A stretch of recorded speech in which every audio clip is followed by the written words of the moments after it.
사실 지금 이 얘기는 좀 민감한 부분이 좀 있어서 촛불 당시에도 좀 해야 되나 말해야 되나 고민하다가 그때는 하는 게 도움이 안 될 것 같아서 안 했고, 사실 좀 그거에 대한 좀 만시지탄이 있습니다.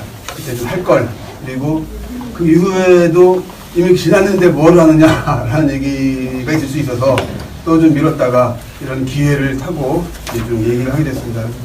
저는 이제 촛불, 특히 퇴진행동에서 이제 공식적인 직위를 가지고 일했던 것은 아니고, 저희 주권영국회의의 전신인 민주주의 국민행동이 그 촛불 퇴진행동을 처음 제안한 5개 단체 중에 하나였기 때문에 그 민주주의 국민행동의 이제 주요 간부로서 그 퇴진행동과 함께 촛불에 좀 적극적인 자원봉사자 정도로 하여튼 같이 좀 역할을 하면서 일을 했습니다. 여기 가신 분들 많이 뭐 그 내용은 아시고 계실 테고, 이제 그런 관점에서 이제 촛불에 대해서 제가 좀 고민하는 부분들, 그리고 그 뒤에도 여러분들하고 좀 많이 이제 얘기를 할 때 공감을 많이 간 부분들에 대해서 논의를 해봤습니다. 그 아마 주요한 내용은 뭐 거기 지금 여기 발제문에 있는 대로 거의 그대로 읽을 것이기 때문에 약간 발음이 좀 세더라도 좀 이해해 주시기 바라고요. 그 다들 이제 5.3 투쟁을 기억하실 겁니다. 여기 뭐 많은 분들이 그때 거기 현장에 계시기도 했겠지만, 정작 저는 그때 뭐 수배 중이기도 했고 또 뭐 성수동 마치코바에서 박박 튀고 있느라고 정작 저는 거기 가보진 못했지만, 5.3을 생각하고 그 뒤에 87년 6월 생각하면 항상 떠오르는 게 있습니다. 불과 1년 뒤에 넥타이 부대까지 거리로 떨쳐놓을 거라고 불과 1년 전에 5.3을 가득 채웠던, 인천을 가득 채웠던 그 많은 활동가들, 그 뭐 존경하는 선배들까지 포함해서 누가 생각했을까? 물론 다들 믿었습니다. 언젠가는 그날이 올 거라고. 하지만 그게 불과 1년 뒤일 거라고 생각한 사람은 아마 제가 감히 장담하건대 단 한 명도 없었을 거라고 감히 말할 수 있습니다. 그런데 그럼 1년 사이에 갑자기 바뀐 거냐? 아마 그 흐름은 바닥에 있었을 겁니다. 근데 그걸 저희가 실시간으로 캐치하는 능력이 모자랐던 것이고, 그 이번 촛불만 하다도 마찬가지로 생각하는 게, 그 불과 6개월 전에 그 총선이 있었죠. 총선 당시에 뭐 언론도 그렇고 수많은 정치평론가들도 다 새누리당의 압승을 얘기했고, 심지어 개헌 저지선을 무너뜨릴까 걱정하던 상황이었는데, 투표를 해보니까 전혀 반대의 결과가 나왔습니다. 이것도 갑자기 하루아침에 그 사이에 생겼을까요? 그건 아닐 거라 생각합니다. 뭔가 이 바닥을 흐르는 변화의 흐름을 읽어내는 그런 데 대한 고민들이 필요하지 않은가. 그렇다고 한다면 이건 뭐 과거에 대한 평가를 위해서가 아니라 지금 현재, 그리고 앞으로를 내다볼 때 지금 현재 우리가 캐치하지 못하고 있는 바닥에서 흘러가고 있는 흐름은 뭐냐라는 겁니다. 그런 데면서 제가 또 개인적으로 고민하는 분들이 있기 때문에 그런 점들을 좀 같이 공유해보고자 말씀을 드립니다. 그래서 이제 다음 223페이지로 넘어가면은요, 87년 이후 30년이 지난 시점에서 묘하게도 뭐 30년마다 한 번씩 대중공개를 한다고 하는데, 그 촛불 시작하자마자 처음에는 저희가 청계천 광장에서 첫 10월 29일 그 집회를 준비할 때 한 몇천 명 정도 생각했습니다.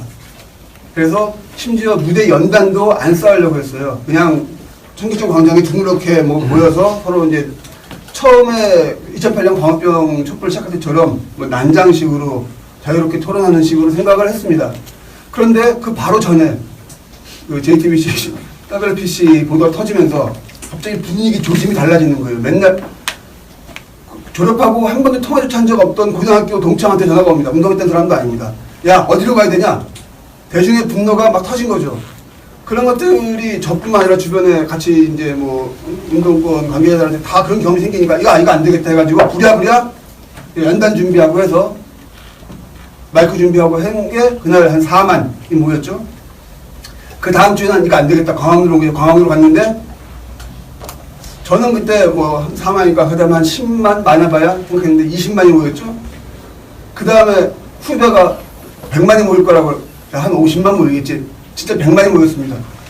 후배가 저한테 믿음이 부족하다고 그래가지고, 아, 나 인정. 진짜 얘기했던 기억이 나는데, 야, 이 추세면 그 다음에 500만 나오나 했는데 이제 500만까지 못 갔습니다만은. 그러면 이때 제가 고민한 게 87년 6월의 대중과 지금 2016년 말이죠. 의 대중, 촛불 대중은 무엇이 같고 무엇이 다른가를 고민을 해야, 그걸 찾아내야 이걸 바로 현장에서 어떻게 뭐 끌고 간다는 표현은 적당치 않다고 많이들 얘기를 하니까 어쨌든 어떻게 대응할 것인가 라는 고민을 했는데, 실제로 어쨌든 제 능력의 부족으로 그런 걸 찾지는 못했고 계속 고민만 가지고 있는 채로 흐름은 진행이 됐습니다. 그때 제가 고민한 거는 어쨌든 87년 이전까지 70년대, 60년대 뭐 하여튼 4.19 때 그리고 뭐 6월 항쟁 뭐 이럴 때의 대중은 뭐 저도 그 시절에 이제 뭐 대학생 시절을 겪었습니다만은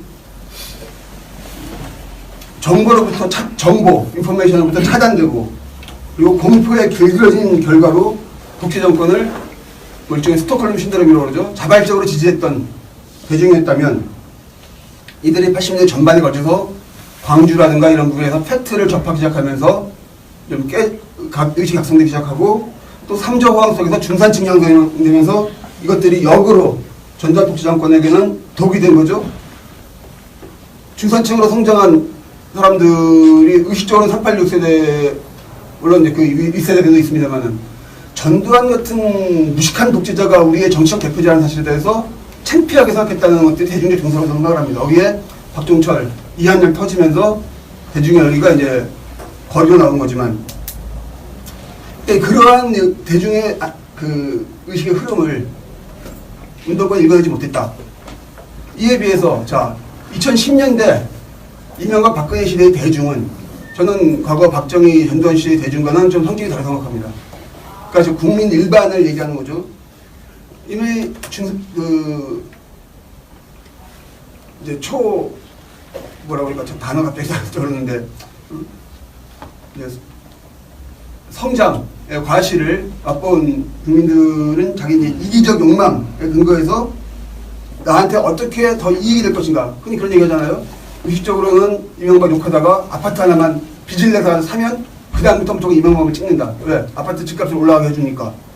그런 거로 대중은 이제 자기 합리화까지 합니다. 왜? 야당을 못 믿어서 여당을 찍는다. 사실은 이거는 차악을 대신에 차악을 못 믿어서 최악을 택한다는 얘기가 똑같은 얘기인데 결과적으로 본인들은 그걸 자기 합리화하는 거죠. 이런 대중을 가지고 뭐 혁명이나 봉기를 한다는 건 더 지난한 일인데 이들이 이제 각성하게 된 계기가 세월호 참사였죠. 이것도 이제 독재 정권의 스스로 자충수를 터진 사건이었지만 그런데 세월호 참사만 가지고 대중이 전체적으로 변하고 총선에서 심판하고 촛불로 연인은 1,700만이 모였느냐 그거는 부족하죠. 동시에 이명박을 찍었는데 기대에 못 미쳐서 그럼 다시 한번 박근혜한테 또 찍었지만 두 번이나 배신당하니까 이제 대중도 바보가 아닙니까? 이제 니네 못 믿겠다 라고 한 겁니다. 그런 의미에서 각성 쪽에 무게를 둔 대중은 선거에서 아마도 이제 민주당이나 그 진보당 쪽을 찍었을 것이고 그 배신당에 대한 심판 쪽을 선택한 대중은 아마도 뭐 국민의당이나 안철수 열풍 또는 이제 뭐 바미당, 뭐 유승계 정도를 찍지 않았을까. 이건 이제 뭐 과학적인 이제 분석은 아닙니다만은 추정을 하고 있습니다. 그런데 대중 속에 이 두 가지 각성과 이기주의가 공존한다는 것을 우리가 인식하는 게 중요하다고 합니다. 물론 이제 한 사람한테 두 가지 요소가 다 있을 수도 있지만 그러나 이제 크게는 각성을 중심으로 한 대중은 서울을 중심으로 촛불에 모였고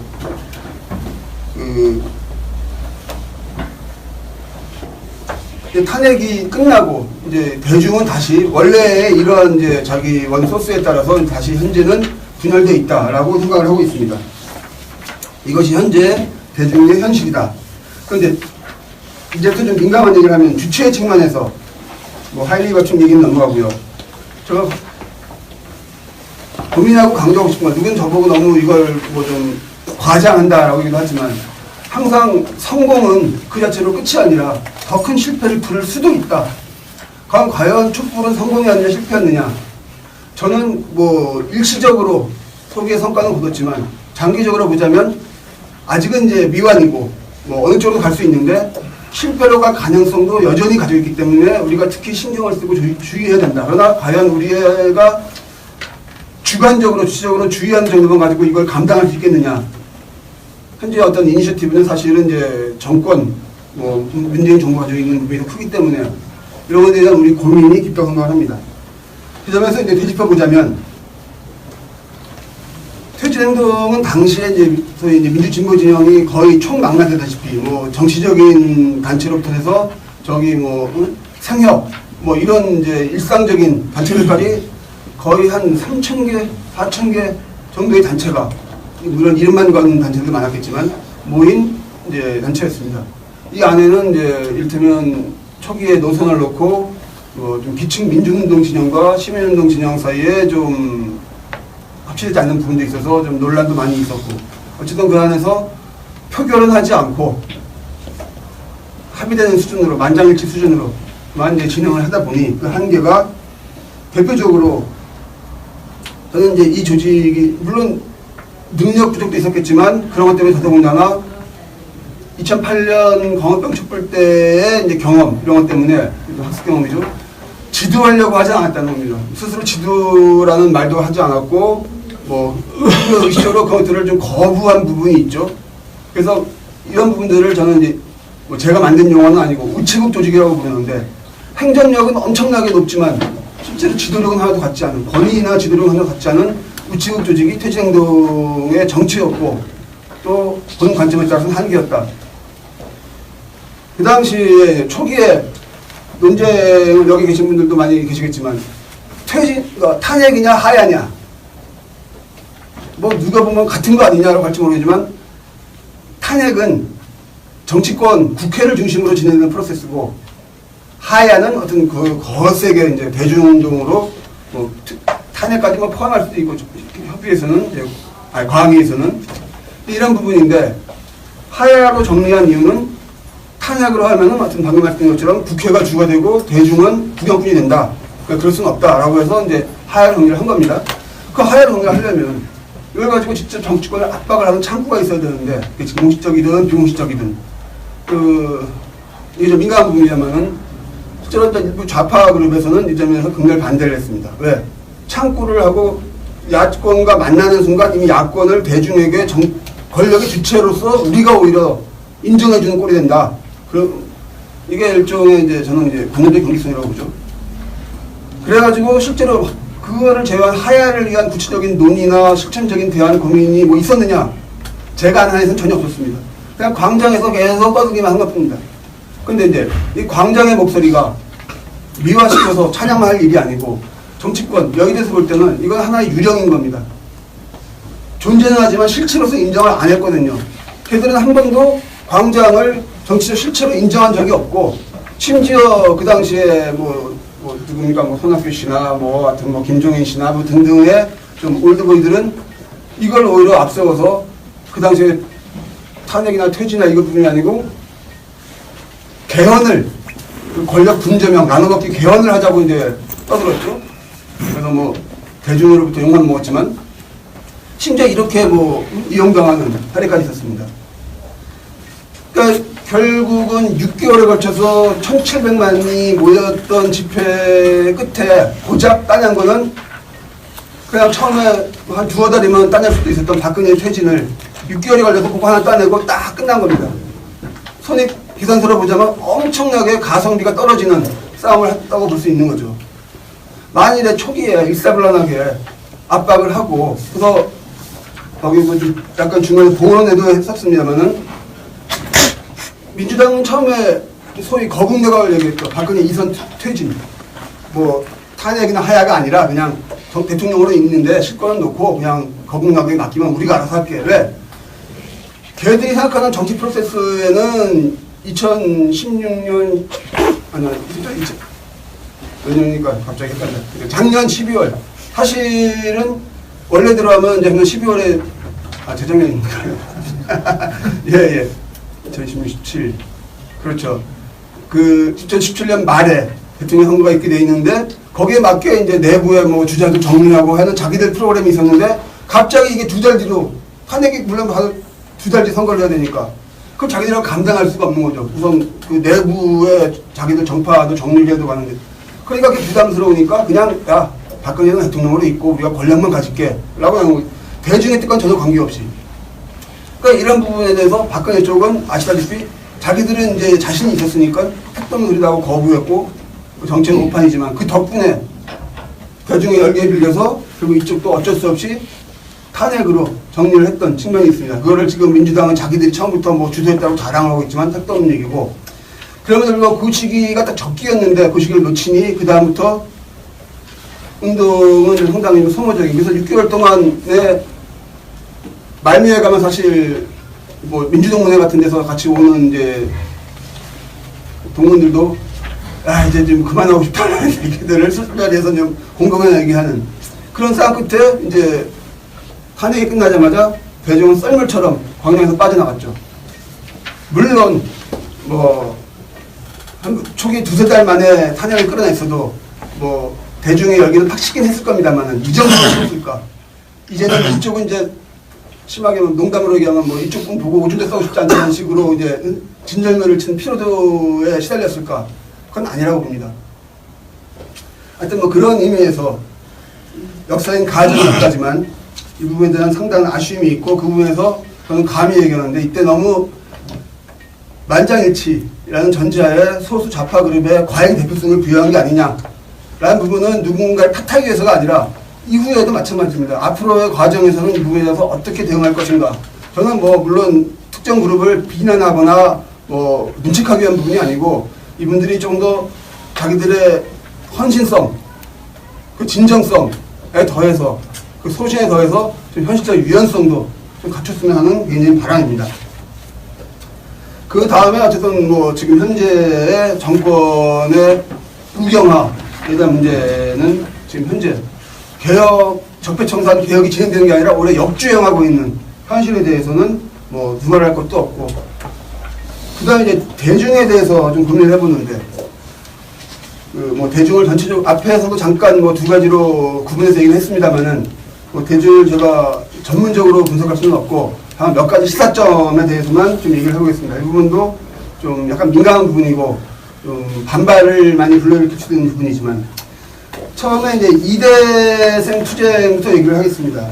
그 초기 시작은 어쨌든 본인들 당사자들은 아니라고 강변하고, 물론 또 여러 가지 사례들도 있습니다만은 반대의 사례들도 많기 때문에 어쨌든 뭐 이 사람들이 거기에 농성에 참여했던 사람들이 다 똑같이 하나는 아니라고 보고, 그 안에는 어쨌든 자기의 어떤 이기적인 뭐 부분들 때문에 싸움을 착한 부분도 있다. 대표적으로 그때 초기에 뭐 아시는 분은 아시겠지만 그 이대 학내에는 이제 좌파 그룹 학생 그룹이 있습니다. 이제 이분들이 초기에 농성 초기에 나와서 야 우리가 너희를 지도해 줄게라는 식으로 뭐 워딩은 똑같지는 않습니다만은 그렇게 비칠 수 있는 언행을 해서 상당히 반발을 불러일으켰고, 그래서 오히려 내부에서 좀 축출되는 배척되는, 그러다 보니까 그 부작용으로 이제는 모든 연대를 거부하고 심지어 노란 리본 달고 있는 학생마저 너 나가 뭐 이런 식이 돼버렸다는 얘기를 들었습니다. 이 상당히 이제 우리 투쟁의 순수성을 지키기 위해서 연대를 거부한다라는 것들은 일견 그럴듯하면서도 참 문제가 많은 부분인데, 세월호 초기에도 그 희생자 부모들이 그런 얘기를 했죠. 우리는 뭐 그때 범국민 대책위가 만들어졌는데 그런 운동권하고는 우리는 연대하지 않겠다라는 얘기를 초기에 했다가 그래도 서로의 진정성에 대한 이해가 소통이 돼가지고 이제는 뭐 같이 이제 지금까지 성과를 이끌어냈습니다만은, 이 경우에는 그러다가 이제 농성 와중에 정유라사가 터지면서 본인들도 생각지 않았는데 이제 정치투쟁으로 바뀌어버리면서 뭐 이대생들 스스로 만들어낸 얘기죠. 고구마 줄기 키우다가 문어왕 캤다, 발굴했다, 뭐 이런 식이 돼버렸습니다. 그러다 보니까 이제 이 의미가 확 평가가 절상되면서 주변에서는 운동권 출신의 뭐 분들 중에도 야 이건 신세대의 새로운 투쟁이야, 뭐 느린 민주주의야 라고 찬양을 하는, 신비화시키는 경향들이 보였는데, 과연 이게 이렇게 뭐 찬양하고 신비화시킬 부분이기만 한가? 저는 부정적으로 한 바에는 전혀 아닙니다. 힘든 부분도 많고, 무엇보다 어쨌든 대중은 스스로의 자발적인 투쟁에 의해서 자기의 그 내적인 동력에 의해서 각성되고 발전하는 것들은 우리가 대중에 대한 신뢰를 가질 때 충분히 이길 수 있는 부분이지만, 비슷한 시기에 지금 이제 메갈리아를 둘러싼 페미니즘 논쟁. 뭐 저도 지금 사실 개인적으로는 남성 페미니스트를 자처해서 이런 것도 있고 있습니다. 일부러 입고 온 건 아닙니다. 마치 어제 이걸 사가지고 입고 왔는데 이를 보면서 과연 여성들이 소수자로서 차별 문제를 제기한다면 그 이상으로 한국 사회 어떤 전반적인 차별에 대한 연대를 통해서 초반에 그렇게 얘기는 나왔지만 최소한 주도하는 그룹들은 그러한 좀 인식이 있어야 되고 뭐 이런 것들이 아닌가 생각하는데 한편으로는 반대로 이를테면 가장 대표적인 게 논란이 많은 게 이제 미러링이죠. 저는 이거 엄청나게 좀 획기적인 방법이고 남자들로서는 상상도 못했던 진짜 획기적인 방법을 생각을 하고 하는데 다만 문제는 아직 보편적으로 여성 일반 젊은 여성의 일반 속에서 이런 부분들을 과연 스스로 잘 양날의 칼인데 위험한 부분인데 긍정적으로만 구사하고 있느냐 그런 분들을 여성운동 전반에서 다 책임질 수 있느냐 뭐 지금 당장 책임의 의미는 여러 가지 있습니다. 그래서 약간 오해의 소지가 있으니까 이건 미묘한 얘기라고 생각하는데 어쨌든 제가 여기 보는 남성이든 여성이든 지금 젊은 세대 안에 이제 반지성주의적인 경향을 보이는 부분에 대한 이제 걱정, 고민, 소위 이제 꼰대로서의 고민입니다.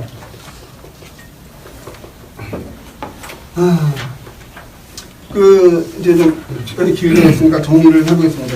전 세계적으로 몇십 년째 신자유주의 열풍 이후에 서구에서는 네오나치, 헤드스킨, 하여튼 젊은이들이 수구화되는 경향들을 보여왔습니다.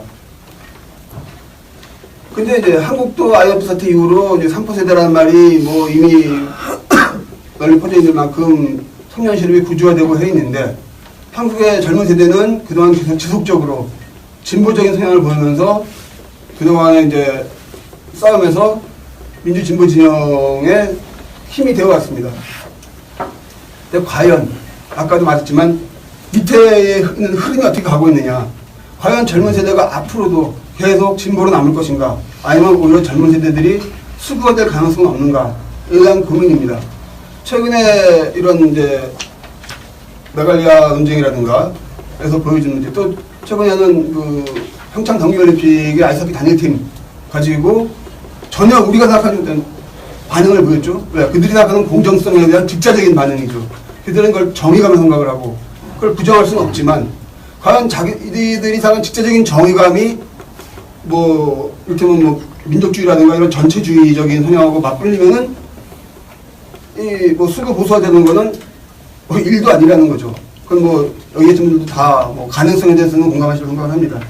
근데 과연 이들에 대해서 선배 세대들이 신뢰성을 가지고 소통하고 있느냐 그렇지 못한 한에서는 코호트 효과로 오히려 이제 갈수록 수구 보수 세대는 쪼그라들고 소멸해 가는데 오히려 반대로 밑에서 젊은 세대가 수구가 된다면 이제는 늙은 수구와 젊은 진보가 아니라 늙은 진보와 젊은 수구의 대결 가능성이 향후 몇 년이든 이게 또 10년이 이후가 되더라도 최근에 이해찬 대표가 자기 본인 살아계신 동안은 계속 정권 유지 말씀을 하셨는데 이런 식이 된다면 그건 불가능한 얘기죠. 하여튼 그런 부분에 대한 고민을 좀 하고 있습니다. 자, 대안에 대해서는 짧게 얘기하겠습니다. 특히 이제 이 부분은 이제 정일환 대표님이 발제해 준 얘기이기 때문에 민회에 대해서는 이제 촛불의 상설화, 지역화라는 차원에서 고민을 하고 있고 또 물론 이제 앞에도 잠깐 그것 때문에 얘기했지만 기계주의적으로 사고하는 건 아닙니다. 두 가지 진보의 정치 세력화와 민회면 다 된다는 뜻은 전혀 아닙니다만은 일단 실천적으로 이제 좀 제안드리고 싶은 게 그러나 이제 진보의 정치 세력화는 저희 차원에서 얘기할 수 있는 문제는 아니죠. 절실하지만 그렇기 때문이라도 더 좀 이 토대를 만들기 위해서 현재 좀 민망하고 아쉬운 얘기지만 진보 정치 운동을 하고 있는 분들에 대한 신뢰와 기대와 존중과를 포함해서 그럼에도 불구하고 아쉽고 좀 안타까운 부분들 특히 상호 신뢰의 문제 이런 부분들이 좀 당분간은 가까운 시일 내에는 좀 이 부분에서 큰 성과를 기대하기 어렵다. 그렇기 때문에 반대로 저는 문재인 정부가 꼭 성공해야 된다. 왜? 문재인 정부가 만일에 실패한다면 그 후과는 타격은 지금 문재인 정부에 있는 모든 사람들은 크게 안 입을 겁니다. 어차피 그 사람들은 다 이제 정치 엘리트층이 하니까 대중이 민중이 고스란히 안게 될 것이기 때문에 그에 대해서 우리가 대안이 없기 때문에 관념적 경직성으로 문재인 정부가 실패하면 진보에 유리하다 이런 생각을 해서는 안 되고 저희는 진짜 문재인 정부가 성공하도록 물심양면으로 지원을 해줘야 되는데 이게 뭐 우리 인리가 다 잘할 거야가 아니라 진짜 제대로 된 비판적 견인을 해야 되는 거죠. 견인보다는 비판의 무게를 둔 또 그런 생각을 하고 그런 관계에서 좀 어떤 민회를 통해서 좀 대중의 의식적인 각성의 기반이 넓어진다면 이것들이 좀 중장기적으로는 진보의 정치 세력화에도 좀 유리한 토대가 만들어지지 않을까라는 생각을 하면서 좀 주사오는 발제를 마치겠습니다. 고맙습니다.